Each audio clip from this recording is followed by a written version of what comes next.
안녕하세요. 오늘도 시험 보시느라 고생 많으셨습니다. 자, 그럼 강평을 시작하도록 하겠습니다. 자, 한번 사례 보는데 이제 사례 설명 들어가기 전에 잠깐 단문 좀 간단하게 언급하고 그래 이제 사례 볼게요. 자, 단문에서 이제 문제 두 개가 첫 번째가 이제 특별 권력 관계, 그리고 두 번째가 이제 행정 개입 청구권인데, 자, 특별 권력 관계는 이미 2004년도에 경찰 간부 시험에서도 이제 나왔던 부분인데, 우리 시험에서는 아직 나온 바가 없기 때문에 출제 가능성이 굉장히 높은 부분이에요. 특별 권력 관계는 뭐 우리 기출에서 이제 사례로도 종종 나왔었죠. 주로 이제 특별 권력 관계 때문에 과연 취소 소송 제기하는데 공무원 신분 때문에 무슨 제약을 받는 거 아니냐, 뭐 이런 식으로 물어보는 식으로 사례로는 나왔습니다만, 어쨌든 단문에서 나온 바가 없기 때문에 우리가 꼭 준비를 해주셔야 되는 부분이고요. 자, 그 다음에 두 번째 문제 행정개입 청구권은 우리 시험에서 나오긴 했어요. 2009년도에 나왔습니다. 하지만 10년이 훌쩍 지났죠. 그렇기 때문에 이제 10년 내의 것은 단문을 출제가 거의 안 되고 있지만은 10년을 넘었기 때문에 행정개입 청구권도 우리가 이제 준비를 해줘야 되는 부분이에요. 그래서 이제 두 번째 문제가 행정개입 청구권이 나왔습니다. 단문은 뭐 그 정도로 하고요. 자, 사례 본격적으로 들어가도록 할게요. 자, 사례 긴데 결국 우리 문제부터 보는 게 좋겠죠. 문제부터 보고 내용을 살펴보도록 할게요. 자, 첫 번째 문제입니다. 경기도지사 병에 임용 취소 통보가 취소 소송의 대상이 될 수 있는지 검토하라. 취소 소송의 대상이 될 수 있는지를 검토하라. 대상 적격을 물어보고 있는 문제죠. 대상 적격을 물어보는 문제입니다. 자, 대상 적격을 물어보는데 뭐가 임용 취소 통보, 임용 취소 통보가 과연 취소 소송의 대상이냐, 즉 처분이냐, 처분성, 임용 취소 통보의 처분성 인정 여부, 그걸 써주시면 되는 겁니다. 이제 처분에 관한 일반론 써주시고 임용 취소 통보에 대한 그런 이제 견해 대립, 그 판례, 그리고 결론을 내려주시면 되는 겁니다. 자, 그리고 여기서 결격 사유를 간과한 공무원 임용 행위는 당해 무임을 전제로 할 것. 그래서 공무원 결격 사유를 간과하고 공무원 임용을 했는데 나중에 확인하고 나서 임용 취소 통보를 한 사안이구나 라는 것 문제를 보고 예상할 수가 있습니다. 자, 두 번째 문제를 볼게요. 만일 갑이 임용 취소 통보를 받은 이후, 자, 일간 베스트에 게시한 글은 조회수를 높이기 위해서 갑이 꾸며낸 것이고 실제로는 성범죄와 무관하다는 사정이 밝혀졌다. 그래서 결국 도지사가 갑에게 복직 처분을 하였다. 그러면은 예전에 있었던 공무원으로 임용하였던 하자, 임용 결격 사유가 있는데도 불구하고 공무원으로 임명했던 그 하자가 치유되는지 검토하라. 하자가 치유되는지 검토하라. 하자 치유가 쟁점이죠. 두 번째 문제의 쟁점이자 하자 치유가 되는가를 물어보고 있습니다.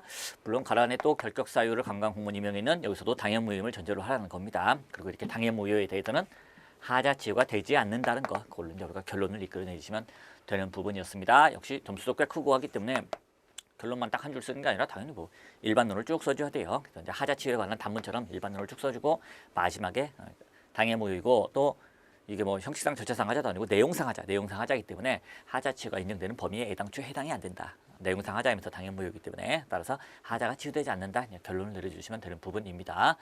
자, 세 번째 문제를 볼게요. 갑이 제기한 영업정지 처분에 대한 취소 소송 계속 중에 영업정지 기간이 만료하였다. 이때 법원은 심리를 계속하여 본안, 즉 청구의 당부, 본안 판단할 수 있는가라고 물어보고 있습니다. 즉 영업정지 처분에 대한 취소 소송 계속 중에 영업정지 기간이 만료하면은 원칙적으로 영업정지 처분은 어디까지나 3개월이면 3개월 동안에만 살아있는 겁니다. 3개월이 지나면 그 영업정지 처분은 효력이 사라지는 거죠. 따라서 사라진 거 없는 영업정지 처분을 뭐로 법원에 와서 취소를 시킵니까? 원칙적으로는 협의 소이익이 없죠. 하지만 가중적 제재 처분을 받을 가능성이 있다면 그때는 협의 소이익이 있다는 그 부분을 가지고 문제를 낸 거죠. 협의 소이익 부분에서 가장 많이 나오고 유력하게 나올 수 있는 그런 부분이죠. 그래서 여기서도 결국 영업정지 기간이 만료됐는데도 법원이 본안 판단을 할 수 있겠느냐, 즉 이소를 적법하다고 봐야 되느냐, 협의 소익을 인정할 수 있느냐라는 문제가 되는 거고, 역시 협의 소익 이익에 관한 일반론을 충분히 써서 점수를 다 메꿔줘야 됩니다. 우리 결론적으로는 협의 소익이 있다, 즉 법원은 심리를 계속해서 본안 판단할 수 있다라고 결론을 내려주시면 되는 겁니다.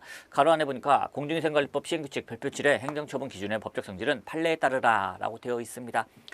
자, 시행규칙 별표 7 행정처분 기준, 이 행정처분 기준 재량준칙이죠. 성질은 행정규칙이지만 시행규칙에 들어가 있네요. 공정위생관리법 시행규칙은 불형이죠. 이렇게 법규명령의 형식을 띠고 있네요. 자, 여기에 대해서 견해는 대립하지만 판례에 따르라고 하고 있죠. 우리 판례는 행정규칙에 불과하다라고 보고 있죠. 공정위생관리법 만약 시행령에 별표가 들어가 있다면 이 별표는 법규명령으로 보는 게 우리 판례입니다. 하지만 이게 시행규칙 불형에 들어가 있다면 이 별표는 행정규칙에 불과하다는 게 우리 판례예요. 따라서 이제 판례에 따르라는 건 이건 이제 행정규칙이다라고 하면 되는 거지, 굳이 이 별표의 법적 성질에 관해서 따로 한 문단을 만들어서 검토할 필요는 없다는 겁니다. 그래서 따로 이제 검토하지 말라는 거죠. 또 한편으로 이 문제가 어디까지나 법원의 심리를 계속하여 본안 판단할 수 있는가라고만 물어보고 있는 거지 취소 판결을 내릴 수 있겠는가, 즉 인용 가능성까지는 물어보지 않고 있습니다. 그런데 이제 혹시라도 그거 쓰면은 가점 주지 않을까, 또는 문제를 잘못 읽어서 결국 인용 가능성을 묻는 문제인가 이렇게 헷갈릴까봐 친절하게 여기서 취소 소송의 인용 가능성은 검토하지 말 것, 즉 적법 요건만 지금 물어본 거고 그 중에서도 협의 소이익 하나만 물어본 거다라는 식으로 문제가 제시해주고 있습니다. 협의 소이익이 이제 세 번째 쟁점이었고요. 자, 그다음 네 번째 문제 볼게요. 자, 만약 을이 다른 사업자 바쁜 관계로 갑에게 이 모텔의 영업 관리 권한만 위임하 있는데 갑이 을의 인장과 관계 서류를 위조하여 구청장 X에게 영업자 지위 승계 신고를 했고 구청장 X는 법령상 하자가 없다고 판단해서 그 신고를 수리하였다면, 자, 지금 갑과 을 사이에 영업 양도가 전혀 없었습니다. 영업을 넘긴 적이 없어요. 그런데 갑이 다 서류를 위조해 가지고 을로부터 넘겨받은 것처럼 속여서 구청장 X에게 신고를 했고 구청장 X는 그것도 모르고 그 신고를 수리했다는 겁니다. 자, 이렇게 수리를 요하는 신고에 있어서 수리라는 거 이 자체가 처분인데, 자, 이 처분이 혹시 무효가 되는 거 아니냐, 이거 이제 문제가 되는 부분이죠. 그래서 자, 신고에 하자가 있었다면 그걸로 인해서 행정 처분 이 수리가 무효가 되는지 여부에 관한 쟁점입니다. 자, 원칙적으로 무효로 봐야 할 것이다 라는 견해도 있고, 아니다, 원칙적으로는 유효다, 즉 위법하긴 하니까 취소 사유가 있다고는 봐야겠지만 취소 사유일 뿐 무효까지는 아니다. 그래서 무효 원칙설, 취소 원칙설 거기 관련된 내용을 써주고, 특히 이런 사안에 관해서는 판례가 있죠. 판례가 그것도 소개시켜 주시면 됩니다. 근데 판례가 영업양도 양수 자체가 존재하지 않는다면 설사 그걸 수리했다 하더라도 그 처분은 당연 무효다라는 판례, 그걸로 우리가 결론을 내려주시면 되는 부분이 되겠습니다. 가로 안에 보니까 영업자 지위 승계 신고는 수리를 요하는 신고, 그리고 그 수리를 요하는 신고에 있어서 수리니까 당연히 그 수리는 처분에 해당한다는 거, 그걸 전제로 하고 이에 관하여 별도로 검토하지는 말라는 겁니다. 즉 영업자 지위 승계 신고가 이게 봐요, 수리를 요하는 신고냐 수리를 요하지 않는 신고냐. 왜냐하면 만약 수리를 요하지 않는 신고라면 수리하든 또는 수리를 거부하든 그 자체가 이제 처분이 될 수가 없습니다. 처분이 될 수가 없죠. 그래서 뭐 수리했더라도 크게 의미가 없는데 뭐 그거 효력을 따져서 뭐 하느냐, 이렇게 이제 갈 수도 있는 부분이에요. 이 쟁점 자체가 수리를 요하는 신고에 있어서 나오는 쟁점입니다. 그래서 신고에 하자가 있는데 그 수리했어. 이거 수리 어떻게 되는 거야? 이때 자, 신고에 하자가 있다. 수리를 요하지 않는 신고에서는 뭐 형식적 요건만 갖춰서 딱 접수만 시키면 되는 거기 때문에, 그때 만약 하자가 있다, 제대로 첨부 서류를 안 갖추고 형식적 기재 사항을 빠뜨리고 신고서를 접수시켰다, 그러면 아예 신고를 안 한 걸로 처리가 되는 겁니다. 뭐 수리 자체가 원래 크게 의미도 없지만 설사 수리됐다 하더라도 전혀 뭐 신고가 안 된 상태로 처리되는 거예요. 그죠? 자, 이런 쟁점은 그것과 다르게 뭐 수리를 요하는 신고에서 이제 나오는 쟁점이죠. 근데 그런 부분 때문에 혹시 이 신고가 수리를 요하는 신고고 따라서 이 수리는 처분에 해당한다는 걸 답안했을까봐 굳이 쓰지 말라는 겁니다. 별도로 쓰지 말고 뭐만 검토해라, 무효 원칙설, 취소 원칙설, 그리고 이제 검토 관련된 판례 소개해주고 그것만 딱 쓰라는 겁니다. 점수도 딱 7점밖에 안 되는 부분이죠. 이렇게 이제 우리가 문제를 통해서 쟁점을 이제 봤고요. 자, 사안으로 들어가서 한번 자세히 보도록 하겠습니다. 자, 경기도 공무원인 갑은 다른 사람들로부터 관심을 받기 위해서는 물불 안 가리는 일명 관심종자이다. 줄여서 이제 관종이라고도 얘기하죠. 야, 저 새끼 관종이야, 관종. 이상한 놈이야. 자, 관심종자네요.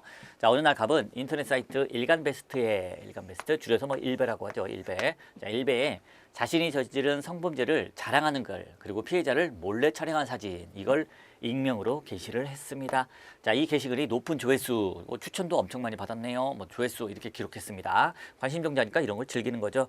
자, 그런데 평소에 갑이 일간베스트 사이트에 올린 글들이 너무 많아서 그 글들을 분석하면은 이 게시글을 작성한 사람은 경기도 공무원 갑이라는 사실을 알 수 있었다는 겁니다. 그러니까 뭐 굳이 뭐 자칭 네티즌 수사대 뭐 이런 사람들이 나서지 않더라도 딱 봐도 얘가 관심종자라서 글을 너무 많이 썼기 때문에 이 글 쓰는 애랑 이 글 쓰는 애랑 똑같은 애인데 쭉 보다 보면은 얘 자기가 공무원인 것도 얘기를 한 적이 있네 뭐 등등 다 합쳐보면은 결국 요 익명으로 올리긴 했지만은 피해자를 몰래 촬영하고 뭐 성범죄 저지른 거 자랑하고 이런 글도 갑이 올렸구나라는 게 이제 알 수가 있는 부분입니다. 그러다 보니까 이제 이런 애가 경기도 공무원이면은 안 되는 거 아니냐, 이런 이제 논란이 생기겠죠.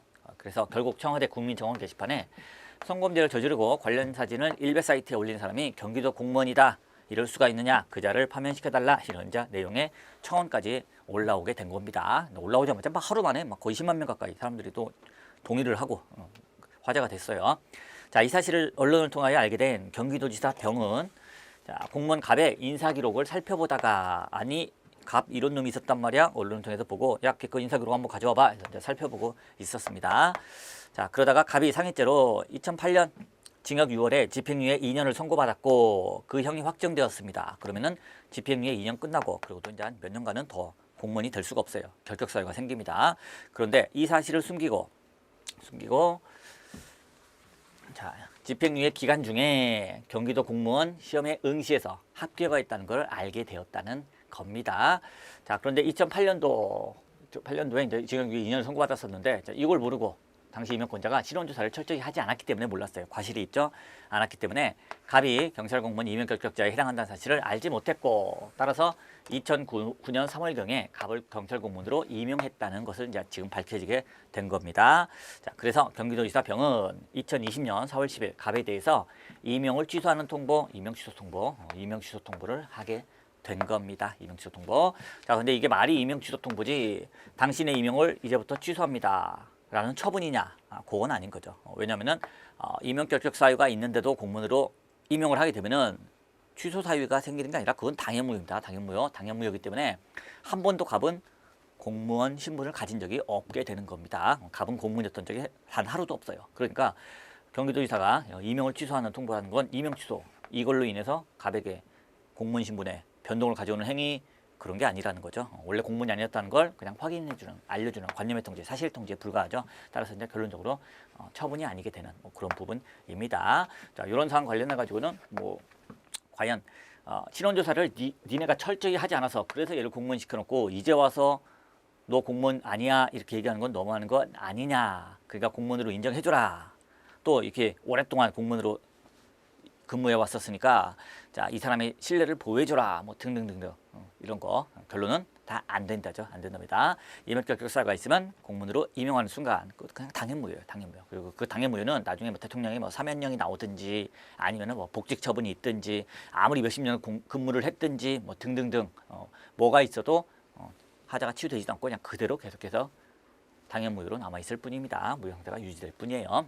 뭐 그런 것도 막 여러 가지 물어볼 수 있지만 여기서 이제 문제에서 간단하게 임명 결격 사유 있는데 공무원으로 임명했어. 그거 그냥 당연무효로 무조건 전제하고 묻는 거에만 대답을 해주세요. 그런 식으로 이제 문제 설문이 구성되어 있죠. 자, 이렇게 돼 있고요. 이게 이제 실제 사실관계는 이제 좀 각색한 거죠. 실제로 있었던 일은 최근은 아니죠. 뭐 금년 초 있었던 일은 이제 그 일이죠. 경기도 공무원에 합격을 했는데 합격하고 나서 이제 일베 사이트에 이제 자랑하는 글을 올렸죠. 자랑하는 걸 올렸는데 그 사람이 바로 뭐다? 성범죄 그리고 이제 피해자 사진 막 이런 거 찍어서 올린 사람하고 이제 동일인이었던 거죠. 일베 사이트에 이제 그렇게 올렸는데 뭐 워낙 관심종자니까 막 이상한 범죄 사진도 올리고 막 경기도 시험 7급 공무원 합격했으니까 그거 자랑하고 싶어하고 또 그것도 막 올려놓은 거죠. 나 시험 합격했다 하고 그랬다가 너 그 쓰레기인데 네가 경기도 공무원 시험 합격했어? 거기에 이제 청와대 청원까지 올라왔고 그래서 결국 경기도지사가 임명을 취소시켜버린 겁니다. 여기서 이제 그걸 각색해서 공무원을 하다가 그런 글을 올린 게 걸렸다 뭐 이런 식으로 나왔는데 이제 실제 사실관계는 공무원 시험을 이제 합격하고 이제 공무원이 되겠구나 좋아하고 있는데 과거에 쓴 범죄 글이 걸려가지고 이제 바로 임명 취소가 됐다 뭐 그런 상황입니다. 사실관계는 그렇죠. 그리고 경기도지사 경기도지사 이 경기도지사가 뭐 그냥 보통 경기도지사가 아니죠. 뭐 이인재나 뭐 임창열이나 뭐 손학규 뭐 이렇게 뭐 남경필 뭐 이런 사람이 아니에요. 이런 사람이 아니고 그렇죠. 걸리면은 가만 안 둔다. 그 별명도 찌째명. 걸리면 그냥 다 찢어버리겠다. 왜 찌째명인지는 저 잘 모르겠어요. 근데 어쨌든 간에 굉장히 그 추진력 강한 뭐 그런 경기도지사죠. 그냥 딱 걸리니까 바로 얄짤없이 임명 취소가 나왔습니다. 자, 여기서도 뭐 어떻게 할까 하다가 보니까 실원조사 제대로 안 해서 제 공무원 결격 사유가 있는데 쟤를 공무원으로 잘못 뽑았었네 예전에 경기도지사가. 그래서 이제 결국 임명 취소 통보를 한 사안으로 이렇게 나오고 있습니다. 자, 다음에 보니까 갑은 경기도지사 병의 임명 취소 통보에 대해서 취소 소송을 제기할지 여부를 고민했습니다. 고민하다가 돼 있죠. 그래서 이제 첫 번째 문제가 만약 취소 소송을 제기하기로 마음 먹었다면 과연 취소 소송 적법한소가 되겠느냐? 안 된다죠. 안 된다. 왜? 일단 이 취소 통보 자체가 처분이 아니기 때문에 처분성이 없기 때문에 대상 적격에서 이미 탈락이죠. 그래서 소를 제기해봤자 각하될 게 뻔합니다. 자, 다음으로 노후 대책으로 생각하고 있었던 모텔 영업을 일단 시작하기로 마음먹었다는 겁니다. 그래서 갑은 2020년 6월 을로부터 모텔 영업을 양도받고 행정청 구청장 X에게 영업자 지위 승계 신고를 했다는 거죠. 그리고 구청장은 전혀 하자가 없네라고 판단해서 신고를 수리를 했습니다. 이 신고를 수리하게 되면은 이제 모텔 영업자가 을에서 갑으로 바뀌게 되는 거죠. 이후 모텔 영업을 하던 갑은 2020년 9월 20일 A경찰서 소속 경찰관들의 단속에 의해서 모텔의 객실을 성매매 장소로 제공한 사실이 처음으로 적발이 되었습니다. 자, 처음으로 적발되면은 별표에 따르면은 3개월 영업 정지, 두 번째 적발되면은 영업 취소 이렇게 하게끔 되어 있죠. 어쨌든 처음으로 적발되었기 때문에 그래서 결국 영업 정지 3개월을 맞게 됩니다. 자, 관련법에 따르면 경찰서장이 성매매 알선 등 행위 처벌에 관한 법률 위반으로 구청장에게 갑에 대한 제재 처분을 요청하면은 그때 구청장이 하게끔 되어 있죠. 그래서 이제 X는 적법한 절차를 거친 후에 공중위생관리법 11조에 의거하여 공중위생 법조문은 공중위생관리법 11조 그리고 구체적인 기준은 불용으로 정해라. 그래서 그게 이제 공중위생관리법 시행규칙 별표 7로 만들어져 있죠. 그래서 갑에게 그 별표에서 얘기한 대로 처음 걸렸으니까 3개월의 영업정지 처분을 하게 된 겁니다.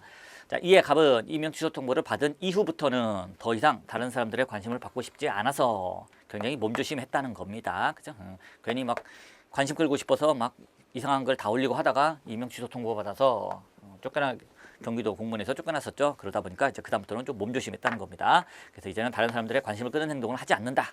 굉장히 몸조심했다. 그래서 자신의 모텔 내에서 성매매가 이루어지지 않도록 종업원들을 철저히 교육시켰다, 관리 감독했다 등등등 이렇게 최대한의 주의를 기울였다는 겁니다. 즉 내가 임명 취소 통보를 받기 전과 받기 후에 나는 다르다. 나는 이제 그후부터는 바르게 살려고 책 잡히지 않으려고 이렇게 했다라는 걸 얘기하고 있습니다. 자, 그런데 왜 이런 일이 발생했느냐? 바로 자기가 병원에서 입원 치료를 받느라 모텔을 며칠 비운 틈을 이용해서 종업원이 비밀리에 객실을 성매매 장소로 제공해서 이득을 취한 것이라는 겁니다. 따라서 자신에 대한 X의 영업정지 처분은 위법하다라고 이렇게 얘기를 하고 있는 겁니다. 실제로 뭐 행정상 제재는 영업정지 같은 처분 같은 행정상 제재는 꼭 뭐 갑이 안 했어도 상관없습니다. 종업원이 잘못했어도 갑에게 충분히 3개월의 영업정지 처분이 나올 수는 있어요. 그리고 꼭 즉 법령 위반 법령상 책임자로 규정되어 있으면 그 사람에게 바로 영업정지 처분을 할 수 있는 거지 꼭 그 사람이 행위를 했을 필요는 없습니다. 고의과실이 없어도 돼요. 형벌이 아니기 때문에 고의과실이 없어도 가능합니다. 하지만 그 사람에게 책임을 물을 수 없는 정당한 사유가 있다면 그때는 제재는 할 수 없어요. 이 사람은 나에게 책임을 영업정지 처분할 수 없는 그런 정당한 사유가 있는 거 아니냐 뭐 그런 식으로 쭉 주장을 하고 있는 거라고 이해를 하시면 되겠습니다. 그래서 결국 영업정지 처분에 대해서 취소 소송을 제기했다는 겁니다. 그래서 이제 첫 번째 문제는 임명 취소 통보가 처분성이 있느냐, 그죠? 그리고 두 번째 문제는 살짝 만약 억울하다고 해서 나중에 복지 처분을 받게 된다면은 하자가 치유되겠느냐. 그리고 자, 세 번째 문제가 3월에 영업정지 처분을 받았지만 3개월이 다 지나갔다. 그래서 이 사람이 다시 영업을 재개하게 됐다. 그런데도 취소 소송 본안 판단해야 되느냐, 취업의 소위 이익이 있겠느냐라는 부분이 세 번째 문제였고요. 자. 그 다음으로 이제 마지막 문제는 그 부분이었죠. 이것도 역시 사안과 약간 다르게 변형해서 자, 만약 이때 을이 갑에게 모텔을 넘긴 게 아니라 잠깐 맡아달라고 했는데 갑이 그냥 서류를 다 조작해서 자기가 영업을 넘겨받은 것처럼 생각해서 구청장에게 허위로 신고를 했고 그걸 모르고 구청장이 덜컥 신고를 수리해줬을 때 그거 과연 무효로 봐야 되느냐 유효로 봐야 되느냐 그게 네 번째 문제였습니다. 자, 다음으로 가서 문제 한번 또 볼게요. 자, 첫 번째 문제 다시 한번 볼게요. 자, 경기도지사 병행 임명 취소 통보가 취소 소송의 대상이 될 수 있는가? 취소 소송의 대상이 될 수 있는가? 전형적으로 대상 적격을 물어보고 있죠. 임명 취소 통보가 대상 적격이 있는지 없는지를 봐야 돼요. 자, 그리고 결격 사유로 간과한 공무원 임용 행위가 과연 이게 취소 사유냐 당연 무효냐라는 건 따로 검토하지 말라는 겁니다. 당연 무효를 전제로 해서 이제 문제를 풀면 되는 부분이에요. 자, 두 번째 문제. 갑이 임명 취소 통보를 받았는데 그 후 일베에 게시한 글은 조회수를 높이기 위해서 갑이 그냥 스스로 꾸며낸 것 스스로 이제 주작한 거고 실제로는 성범죄와는 무관했습니다. 즉 진짜 자기가 성범죄를 저지른 게 아니라 그냥 성범죄를 저질렀다라고 해서 글을 올리면은 추천 많이 받을까봐 그냥 꾸며서 올린 거라는 겁니다. 자, 그게 밝혀졌기 때문에 결국 경기도지사 병이 갑에게 그런 거였어? 그것도 모르고 내가 임명 취소시켰네. 다시 돌아와라고 이제 복직 처분을 했다는 겁니다. 그죠? 실제로 뭐 경기도지사도 뭐 이런 성범죄를 저지르고 그런 건 아니지만 예전에 뭐 음주운전도 했었고 욕도 잘해요. 그렇기 때문에 뭐 이럴 수도 있지 뭐. 내가 뭐 봐줄게 복직해라고 이제 할 수도 있는 부분입니다. 자, 이렇게 이제 복직 처분을 했는데 그러면은 2009년에 갑을 공문으로 임명하였던 하자. 이 하자 뭡니까? 이명 결격 사유가 있는데도 임명하였던 하자죠. 하자입니다. 요 하자가 과연 치유되느냐라는 걸 물어보고 있습니다. 가로 안에 결격 사유를 간과한 공문 임명 행위는 당연 무효임을 전제로 할 것. 당연 무효인 경우에도 과연 그 하자가 치유되겠느냐, 복직 처분으로 하자가 치유되겠느냐. 결론은 안 된답니다. 안 된다. 뭐 복직 처분을 하든 뭘 하든 뭐 다 안 돼요. 집행유예 기간이 뭐 무사히 다 지나가서 선고가 효력을 잃는다. 그래도 안 돼요. 상관없습니다. 임용 당시에 결격 사유가 있으면 그걸로 끝이에요. 그래서 뭐 복직 처분에도 소용이 없는 부분입니다. 특히나 뭐 하자 치유 관련해서 접근하면은 아까도 설명했다시피 하자 치유가 되려면은 그 범위 어느 경우에만 된다. 내용상 하자 말고 자, 내용상 하자, 절차 하자. 크게 봐서 이제 절차법, 실체법상 하자, 내용상 하자라고도 얘기하고, 자, 절차법적 하자, 절차적 하자라고도 얘기하는데 이 절차는 이제 넓은 의미로 쓰는 거예요. 그래서 이제 주체, 형식, 절차, 하자를 이제 크게 절차법적 하자라고 이제 표현하고 있는 거죠. 둘로 나누면 이제 절차법, 실체법적 둘로 나누는데 이걸 더 꼼꼼히 나누면은 주절 내형, 그래서 주체상 하자, 절차상 하자. 그다음에 뭐 형식상 하자, 그리고 이제 실제법상 하자가 내용상 하자, 이렇게 단어를 표현하기도 해주죠. 자, 어쨌든 자, 하자가 치유되는 것은 절차적 하자인 경우, 경미한 취소 사유만 있는 경우, 내용상 하자인 경우, 그러니까 내용상 하자는 안 되고, 그렇죠? 그래서 이제 절차상 하자, 그리고 경미하에서 취소 사유만 있는 하자, 그런 경우에만 하자 치유가 가능하다는 거죠. 근데 이 경우는 당연 무효예요. 공문 임용행위가 당연 무효입니다. 무효다 보니까 하자 치유 인정 범위에 들어가지도 않고 또 이건 내용상 하자예요. 국가공무원법에 따라서 또 경찰공무원법에 따라서 결격 사유가 있는데 그런데도 공문으로 임명했다. 또 바로 그 법을 어긴 내용상 하자가 되는 부분입니다. 그렇기 때문에 내용상 하자라는 측면에서도 하자 치유가 안 된다는 거. 자, 세 번째 문제. 갑이 제기한 영업정지 처분에 대해서는 취소소송 계속 중 영업정지 기간이 만료했다. 3개월이 다 지났습니다. 자, 이때 법원은 자, 심리를 계속해서 자, 본안에 대해서 자, 판단할 수 있는가 이런 부분이죠. 시행규칙 별표 판례에 따르고 그래서 행정규칙입니다. 하지만 행정규칙이라 하더라도 공무원들은 내부적 구성력을 가지기 때문에 행정규칙을 따를 수밖에 없겠죠. 그러다 보니까 판례에 따라서 이 별표 행정처분 기준을 법규명령은 아니고 행정규칙에 불과하다 하더라도 공무원들은 다음번에 얘가 걸리면 두 번째 걸린 걸로 취급해서 영업 취소가 나올 수밖에 없겠죠. 이런 이제 구체적 위험성이 있기 때문에 결국 우리 판례 표현에 의하자면은 이 별표가 법규명령인지 행정규칙인지 중요하지 않다. 법규명령인지 여부와 상관없이 협의 소익을 인정해 주겠다. 그래서 이제 우리 판례는 종전 판례와 바뀐 판례를 정확히 소개를 해줘야 되는 부분이죠. 자, 결과적으로 판단할 수 있겠는가? 네, 판단할 수 있다라고 결론 내리시면 되겠고요. 자, 네 번째 문제입니다. 자, 만약 의리 다른 사업자 반품 관계로 모텔 관리 업무만 유임하였고 어디까지나 영업을 넘긴 적은 없다는 거. 그런데 이제 서류를 다 위조해서 영업을 넘겨받은 것처럼 그렇게 허위 신고를 했습니다. 여기 이제 구청장 X는 그걸 모르고 덜컥 수리를 해줬습니다. 이 수리 행위가 어떻게 되느냐? 자, 학설은 나눠져 있지만은 뭐 무조건 무효다, 무조건 취소다가 아니죠. 무효인 게 원칙이고 예외적으로 취소 사유들도 취소 원칙들도 원칙적으로 취소 사유인데 예외적으로 이렇게 너무 심하면 무효. 그렇죠? 그래서 이제 이런 사안 같은 경우는 너무 심한 경우에요. 완전 서류를 다 유지했기 때문에 따라서 이거는 어느 학설에 따르더라도 당연 무효로 봐야 된다. 그리고 이제 판례도 당연 무효로 보고 있다. 그렇게 우리가 결론을 내리시면 되는 부분입니다. 그렇죠? 자, 여기 뭐 사안에서 나왔던 뭐 경기도지사 뭐 욕자라고 음주운전하고 뭐 막 이런 얘기하니까 뭐 그렇죠? 아니에요. 그분 좋은 점도 많아요. 그렇죠? 좋은 점도 많아요. 워낙 뭐 강력한 추진력 엄청나죠. 강력한 추진력. 뭐 경기도에 있는 뭐 불법 계곡에 있는 그런 거 싹 다 밀어버리고 뭐 그밖에 복지 정책 등등 성남시장 때부터 해서 뭐 잘하는 것도 많습니다. 그렇죠? 잘못하면은 수업하면서 뭐 그 경기도지사 뭐 대선 떨어뜨리려고 막 자꾸 험담하는 거 아니냐. 그럴 거 아니에요. 균형을 맞추기 위해서 마지막에 이제 한마디 덧붙입니다. 좋은 면도 많은 분입니다. 쌤쌤이에요, 쌤쌤. 자, 그래서 이제 우리 예시답안을 한번 보도록 하겠습니다. 자, 맞고 참고점을 봐야죠. 참고점은 자, 행정소송법 제2조가 주어져 있습니다. 자, 2조와 19조는 왜 줬느냐? 대상 적격을 물어볼 때 이제 전형적으로 2조와 19조가 나오죠. 하지만 참고조문에서 출제자가 안 줄 수도 있어요. 안 줄 수도 있습니다. 자, 2조와 9조, 19조부터 봐야죠. 자, 취소소송의 대상이 뭐다? 취소소송은 처분 등을 대상으로 한다. 처분 등이 대상입니다. 그럼 처분 등은 뭔데? 자, 2조에서 얘기해주고 있죠. 자, 처분 등이라면 뭘 얘기하느냐? 바로 처분과 재개를 얘기한다라고 얘기해주고 있습니다. 자, 그리고 여기서는 뭐 행정심판위원회 거쳐서 재결을 받았다 그런 내용이 전혀 없죠. 그러니까 재결은 신경 쓸 필요 없고요. 처분만 우리가 봐주시면 되죠. 그래서 취소 소송의 대상은 처분이다. 근데 처분이 뭔데? 행정청이 행하는 구체적 사실에 관한 법 집행으로서의 공권력의 행사, 거부, 그 밖에 이에 준하는 행정작용, 요게 처분이 되는 거죠. 그래서 임용취소통보가 바로 이 개념에 들어가느냐, 그거 관련해서 이제 우리가 요 조문 2조와 19조, 2조 참고조문을 안 준다 하더라도 대상 적격을 물어보면은 19조에 따라서 취소소송의 대상은 처분인데 처분은 요걸 말한다. 2조가 그렇게 규정하고 있다. 전형 일반론 쓸 때 우리가 전형적으로 써주셔야 됩니다. 그리고 나서 이제 이론론과 이원론 그리고 이제 판례의 태도, 즉 행정행위와 처분의 관계에 관한 논의 그런 이제 일반론에서 쭉 다 써주시면 됩니다. 12조가 주어진 이유는 원고 적격 때문에 주어졌나요? 아니에요. 이번 시험에서는 원고 적격은 아예 문제에서 물어보지도 않습니다. 협의의 소의 이익을 물어보고 있어요. 근데 왜 12조를 주나요? 12조가 제목은 원고 적격으로 되어 있지만은 문장이 두 문장으로 되어 있죠. 1문과 2문. 마침표가 여기 딱 찍혀 있죠.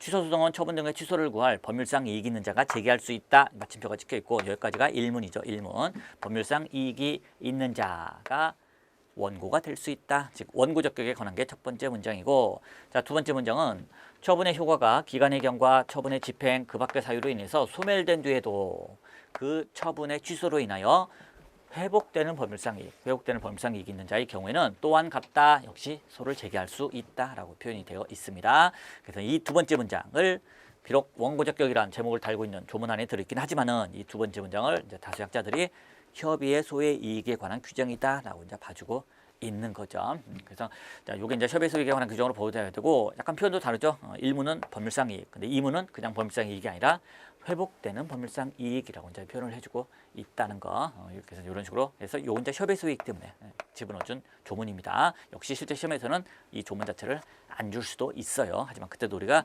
12조 2문의 해석론 이런 거 이제 협의 소익에 관한 일반론 쓸 때 빠지지 말고 다 써주셔야 되는 부분입니다. 다음으로 넘어갈게요. 자, 이제 공정위생관리법이죠. 자, 11조. 11조에 의거해서 영업정지 처분을 했다고 나와 있습니다. 11조가 뭔가 봤더니 11조가 시장군수구청장은 공정위생업자가 다음과 건에 해당하면은 6개월 이내 기간을 정해서 영업정지 뭐 등등을 할 수 있다라고 되어 있는 부분이죠. 그 중에 이 사안이 8호에 해당했죠. 8호. 그래서 성매매말천 등 행위에 관한 처벌 등등등. 자, 요거를 위반해서 관경정기관의 장으로부터 그 사실을 통보받은 경우, 그래서 자, 관할 경찰서장이 통보를 해줬죠. 통보를 했고 구청장이 그 통보를 받고 나서 그 다음에 영업정지 처분을 했던 거죠. 근데 그 구체적으로 법에서는 자, 6개월 이내에서 영업정지 할 수 있다 이렇게 이제 재량으로 해놓고 자, 재량 준칙을 정합니다. 그래서 이제 사항에서 1항에 따른 행정처분의 세부 기준은 자, 6개월 이내에 영업정지를 할 수 있는데 그 세부 기준은 그 위반 행위의 유형과 위반 정도 등을 고려해서 보건복지부 불령으로 정한다, 이렇게 불령으로 유임을 해주고 있습니다. 그래서 만들어진 게 그 다음 봐야 되는 시행규칙이죠. 그래서 공정위생관리법 시행규칙, 이게 바로 보건복지 불령이죠. 자, 여기서 제9조, 제19조 행정처분 기준, 자, 법 7조 1항, 11조 1항부터 3항까지 규정 등등등, 자, 거기에 의한 행정처분의 기준은 별표 7과 같다. 그래서 이제 별표 7에서 자, 일반 기준 됐고요. 자, 개별 기준에서도 이제 숙박하고 관련해가지고 요 관련된 부분, 표현은 뭐 엄청 길지만 그 중에 관련된 거 딱 발췌해서 보면은 자, 요 부분이죠. 그래서 결국 숙박자에게 성매매알선 행위, 금단행위 하거나 이런 알선 제공했다. 제공. 여기 문제가 되죠. 여기에 해당하면은 처분 기준이 어떻게 되느냐? 1차 위반하면은 영업정지 3개월, 2차 위반하면은 영업장 폐쇄, 즉 영업 취소, 영업장 폐쇄 명령을 하도록 되어 있죠. 지금 처음으로 걸렸기 때문에 영업정지 3개월이 나왔던 사안입니다. 자, 근데 영업정지 3개월이 나왔는데, 자, 이거 나에게 영업정지하면 안 되는 거 아니냐? 나 이번에 있었는데 내가 철저히 선임감독상의 주의 의무도 다 했는데, 자, 저런 말도 안 되는 종업원이 그렇게 범죄를 저지른 거지. 나는 저는 아무 잘못 없다. 영업정지 3개월을 취소시켜달라라고 이제 얘기를 하고 있는 부분입니다. 그런데 이미 영업정지 3개월을 맞았지만 3개월이 지났기 때문에 당신 다시 영업을 다시 재개를 했는데 굳이 왜 이걸 취소시켜달라는 겁니까? 이걸 만약 취소 안 시키게 되면은 이 사람 다음번에 처음으로 걸렸을 때 과거에 한 번 걸린 게 남아 있어서 두 번째 걸린 걸로 취급되죠. 그러면은 2차 위반으로 취급돼서 이 사람은 처음 걸렸는데도 불구하고 2차 위반으로 취급되면 영업장 폐쇄가 되는 겁니다. 이렇게 이제 가중적 제재 처분을 규정했을 때, 요때 협의의 소익을 인정한다라는 판례, 그걸 가지고 항상 문제가 나오는 거죠. 그래서 영업정지 기간이 끝났는데도 그 영업정지 처분을 취소해달라는 소가 들어왔다. 이거 협의의 소익이 있겠느냐? 항상 참고법령에서는 이 가중적 제재 처분을 규정한 이런 별표가 나올 수밖에 없습니다. 요게 안 나오면은 뭐 협의 소익을 왜 물어보는데 이렇게 될 수밖에 없죠. 그래서 여기 참고법령에도 여기 나와 있는 부분이고요. 자, 다음으로 넘어갈게요. 자, 첫 번째 예시답안을 보도록 할게요. 자, 먼저 쟁점. 자, 대상 특허를 묻는 문제니까 이렇게 써주면 되죠. 자, 취소소송은 처분 등을 대상으로 한다. 행정소송법 19조가 그렇게 규정하고 있죠. 그래서 임용 취소 통보가 취소소송의 대상이 되려면 처분이어야 한다. 처분성이 인정되어야 한다. 그러니까 처분성 인정 여부를 검토하는 거죠. 자, 처분 일반론을 봅니다. 자, 개념 써주면 되죠. 자, 처분이라 요걸 얘기한다는 거. 자, 행정소송법 참고조문이 주어지면 그대로 가져와서 쓰면 되고, 이거 없더라도 우리가 이건 외우고 계셔야 돼요. 그래서 행정소송법 2조에서 규정한 게 처분이 이렇다더라. 처분의 개념을 써주시고, 자, 그 다음에 행정행위와 처분 거의 똑같긴 한데 좀 다른 것 같기도 하고, 자, 둘 관계가 어떻게 되느냐에 관한 역시 또 일반론을 써주시면 돼요. 자, 동일한 거다. 이론론. 그렇지 않다. 자, 처분 개념이 행정행위보다는 훨씬 더 넓은 거다. 서로 다르다. 이원론. 자, 우리 판례. 자, 판례가 뭐 건축신고, 반려행위 등등등 여러 가지에 있어서 행정행위면 당연히 처분이지만 행정행위 포함되지 않는 것도 처분으로 봐주고 있죠. 그래서 국민의 권리 의무에 직접 영향을 미친다면은 다 처분이다라고 해서 우리 판례는 처분 개념을 점점점 확대하고 있다는 겁니다. 자, 우리 검토 생각 건데 행정소송법이 처분의 개념에 대해서 공권력의 행사 거기서 끝나는 게 아니라 그 밖에 이에 준하는 행정작용이라고 해가지고 굉장히 폭넓게 규정을 하고 있어요. 자, 이것은 전실적으로 구제 필요성이 인정되는 행정작용도 처분으로 봐서 구제해주겠다라는 취지 아니겠느냐. 그러니까 행정행위는 아니더라도 그 밖에 이에 준하는 행정작용이기만 하면은 다 처분으로 봐주겠다. 즉 처분이 더 넓다. 그래서 이원론이 타당하다라는 결론을 내리시면 되는 거죠. 자, 그래서 이제 본격적으로 일반론 봤고요. 자, 임용 취소 통보의 처분성 여부에 관한 부분입니다. 자, 학설 봐주시면 되죠.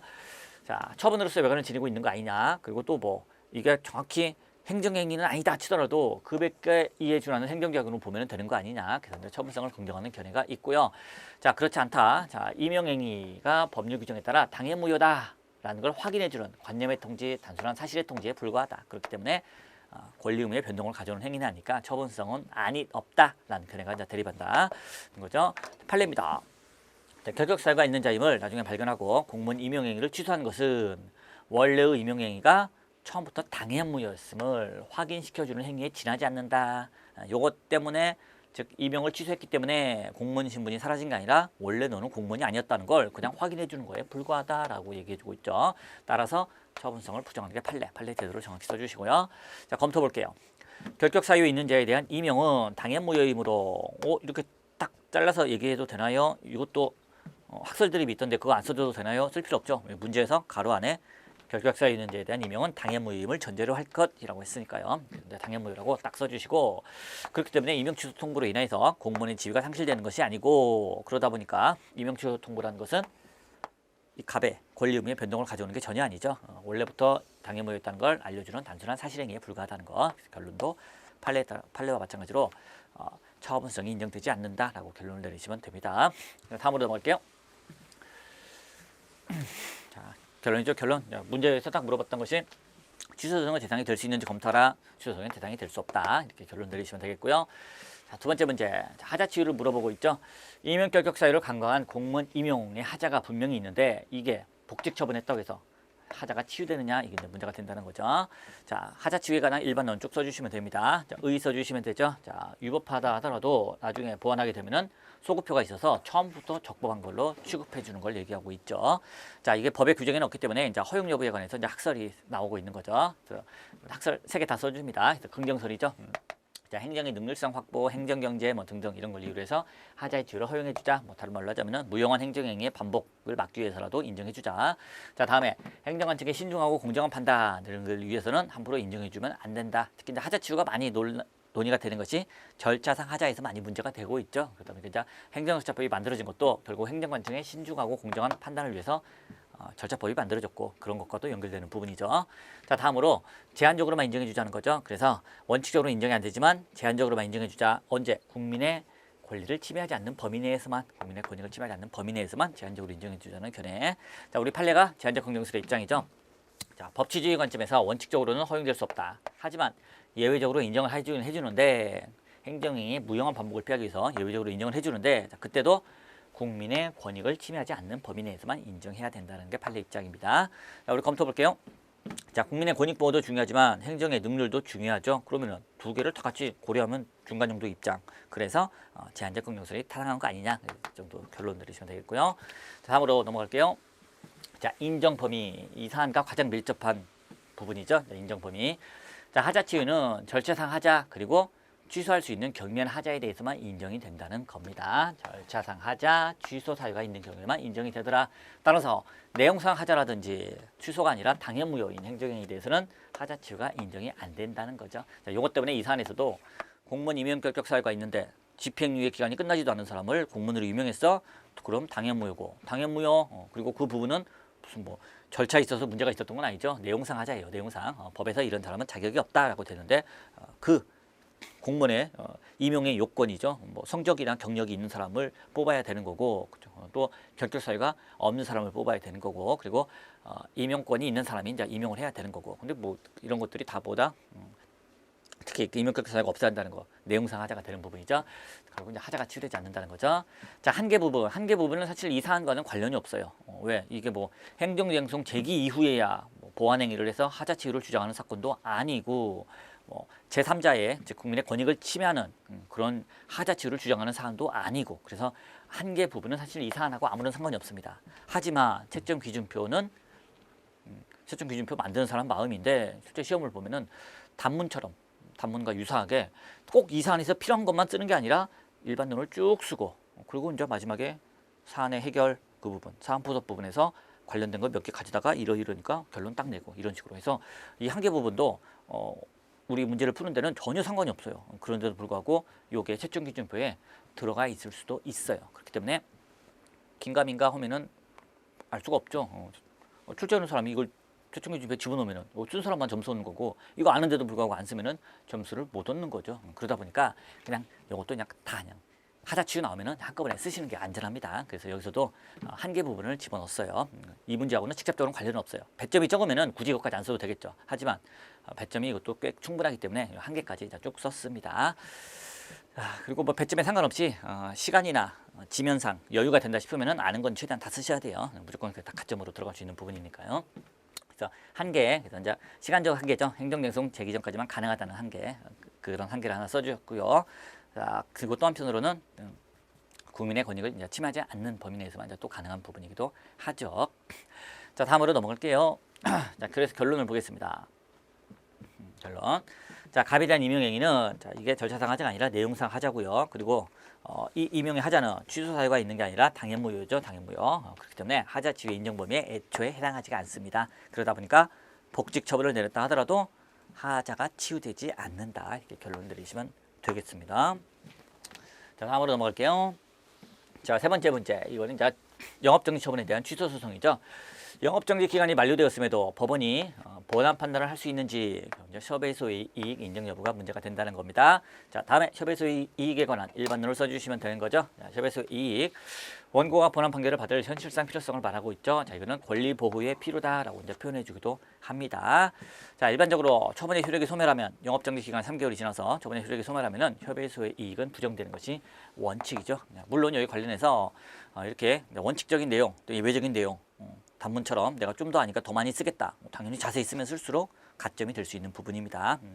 자, 하지만 요걸 많이 쓰는 바람에 나머지 부분을 뭐 잘 못 썼다. 그러면 안 돼요. 요 부분에서 충분히 더 자세히 쓰실 수 있으면 자세히 쓰면 가점이 되지만 나머지 부분 꼭 제대로 쓰셔야 됩니다. 그죠? 종래 판례 그리고 변경된 판례, 사안 포섭, 여기서 이제 특히 배점이 더 크니까요. 자, 그다음 두 번째. 행정소송법 12조 2문의 해석론입니다. 과연 우리 행정소송법 12조 2문이 협의 소익에 관한 규정이냐 아니냐에 관한 논란이죠. 그래서 이제 행정소송법 12조 2문이 처분의 효과가 소멸된 뒤에도 회복되는 법상 이익이 있는 경우에는 또한 같다, 즉 소를 제기할 수 있다라고 되어 있는데, 이 규정에 대해서 협의 소익에 관한 규정이다라고 보는 견해와 아니다, 제목처럼 원구적격 규정으로만 봐야 된다라는 견해가 대립하고 있다는 거. 자, 검토. 생각건대 이 문은 일문과 다르게 그냥 법률상 이익이 아니라 회복되는 이라는 단어를 붙이고 있기 때문에 서로 구별하는 것이 좋지 않겠느냐, 일설이 타당하다 정도로 써주시면 되겠고요. 자, 그럼 회복되는 법률상 이익의 범위를 어떻게 볼 것이냐, 좁게 볼 것이냐, 넓게 볼 것이냐, 견해 드립을 써주시면 되는 거죠. 그래서 좁게 보는 견해는 일문의 법률상 이익과 동일하다. 일문의 법률상 이익이 법률상 보호 이익설이죠. 당해 처분의 근거 법규, 관련 법규에 의해서 보호되는 개별적, 직접적, 구체적 이익을 말하고, 간접적, 간접적, 경제적 이해관계의 불가항경으로 포함되지 않는다. 자, 그것과 똑같다라고 보는 견해가 있고요. 자, 그거는 원고적격을 따질 때고 협의소이익은 다르다. 협의소이익에서는 더 넓게 보아야 된다. 그래서 명예신용 이익, 뭐 정치경제 사회문화적 이익 이런 걸 모두 포함한 것으로 넓게 보자. 견해 대립을 언급해 주시고요. 자, 우리 판례는 명예신용 이런 건 포함되지 않는다라고 판시한 적도 있지만은 그래서 이제 기본적으로 일설의 입장이다라고 볼 수는 있겠지만은 최근에는 범위를 점점점 확대하고 있죠. 자, 국민의 권익구제 차원에서 넓게 보는 것이 좋겠다라고 써주시면 되겠고요. 자, 다음으로 이제 본격적으로 이 문제와 관련된 사안이 쟁점이죠. 자, 당해 처분이 가정적 제재 처분의 요건 사실이 되는 경우, 이것도 이제 편한 대로 목차는 대목을 달아주시면 돼요. 꼭 요대로 이제 다룰 필요는 없습니다. 즉 뭐 가정적 제재 처분을 예정하고 있는 경우 등등 여러 가지 표현으로 써주시면 돼요. 자, 학설 및 판례. 자, 학설입니다. 학설이라고 하지만 이 학설이 바로 판례가 종래에 있었던 판례, 변경된 판례. 그게 이제 학설과 똑같아요. 그래서 자, 제재적 처분 기준을 법규명령으로 보는 경우에는 협의 소이익이 인정되고 행정규칙으로 보는 경우에는 협의 소이익이 부정된다라는 그런 견해. 이게 이제 종래 판례 입장입니다. 그런가 하면은 제재적 처분의 법적 성질과는 무관하다. 그래서 현실적으로 제재적 처분 기준의 제재적 처분 기준의 법적 성질과는 무관하게 현실적으로 불이익을 받을 가능성이 있는지 여부를 가지고 판단해야 된다라는 견해. 요게 이제 변경된 판례가 되는 거죠. 자, 그다음 종래 판례는 일설의 입장이었다는 거. 하지만 변경된 판례는 이제 이설의 입장이죠. 즉 처분 기준, 즉 별표의 법적 성격이 법규명령인지 여부와 상관없이 행정규칙인데 그래도 상관없다. 법규명령 여부와 상관없이 상대방이 선행처분으로 존재로 장래받을 불이익이 구체적이고 현실적인 것이다 싶으면은 그때는 불이익을 제거할 필요가 있다. 즉 협의 소익이 있다라고 이제 판례가 바뀌었다는 겁니다. 근데 이제 판례의 태도를 상세하게 써주셔도 되고 또는 그 판례의 태도를 학설로 이렇게 소개를 해주신 다음에 종래 판례는 일설이었지만 이제는 이렇게 이설로 이제 판례가 바뀌었다라는 걸 이제 한꺼번에 묶어서 이렇게 보여주셔도 되는 부분입니다. 자, 우리 검토 바뀐 판례가 타당하다라고 봐야겠죠. 그래서 현실적으로 불이익 가지고 판단하는 것이 국민의 권익구제 측면에서 이게 논거가 되는 거죠. 이런 점에서 타당하다라고 봐주시면 되겠습니다. 네, 사안의 경우입니다. 자, 사안의 별표칠의 법적 성질은 판례에 따르라고 했어요. 판례에 따르라고 했으니까 어떻게 되는 겁니까? 행정규칙이죠. 행정규칙. 왜? 시행령이 아니고 시행규칙에 들어있는 거니까. 따라서 행정규칙입니다. 그래서 법규명령은 아닙니다. 하지만 바뀐 판례 그리고 이제 우리가 검토로 채택한 그 견해에 따르면은 법규명령인지 아닌지는 중요하지가 않습니다. 그래서 자, 행정규칙을 하더라도 담당 공무원에 대해서는 내부적 구속력, 즉 사실상 구속력을 가지고 있죠. 따라서 영업정지 기간이 경과했다 하더라도 자, 갑에게는 가중된 제재처분을 받을 위험이 현실적으로 존재하죠. 우리 아까 이제 별표 봤던 것처럼 다음번에 걸렸다. 근데 사실 이 사람에게는 그게 처음으로 걸린 건데도 2차 위반으로 취급돼서 영업장 폐쇄 명령이 내려질 수 있는 그런 자 위험이 존재한다는 겁니다.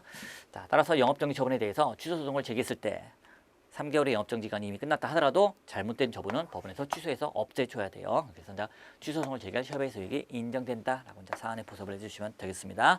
자, 결론. 자, 문제가 법원의 심리를 계속해서 본안 판단할 수 있는가라고 물어보고 있죠. 네, 할 수 있습니다라고 이제 대답을 해주시면 되겠습니다. 다음으로 넘어갈게요. 자, 네 번째 문제죠. 자, 신고가 엉터리다. 그럼 수리가 무효냐 취소 사유냐 그걸 물어보고 있습니다. 쟁점. 갑의 영업자 지휘승계 신고에 하자가 존재합니다. 그런데 구청장의 신고 수리 행위는 아무런 하자가 없네요. 자, 이렇게 하자 있는 신고를 하자 있는 신고를 하자 없이 아무런 잘못 없이 수리한 행위 효력이 문제가 된다는 거. 자, 무효원칙설, 취소원칙설 봐주시면 되죠. 자, 무효원칙설은 원칙적으로는 무효고, 자, 예외적으로만 취소 사유다.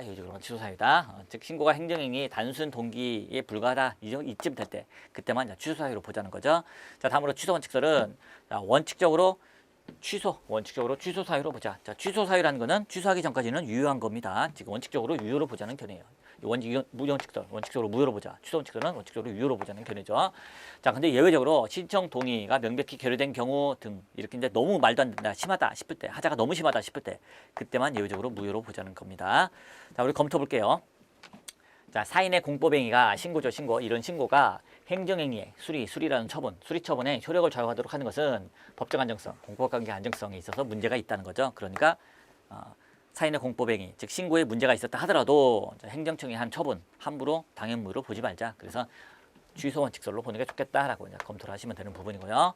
하지만 학설에 따라 이 사안은 뭐 크게 차이가 나지 않죠. 동일한 결론이 나옵니다. 결론을 볼게요.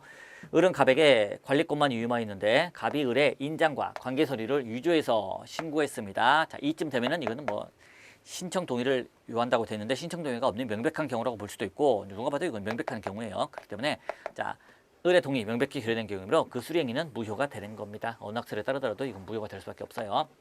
자, 관련된 판례를 소개해 줍니다. 자, 수리 대상인 사업량도 양수가 존재하지 않고 무효인 때, 간단하게 줄여서 뭐 사업량도 양수가 무효인 때, 사업량도 양수가 무효인 때는 행정청이 수리를 하였다 하더라도 그 수리는 당연히 무효다, 당연히 무효다. 이 판례를 내가 알고 있다라고 이제 결론을 보여주시면 되겠습니다.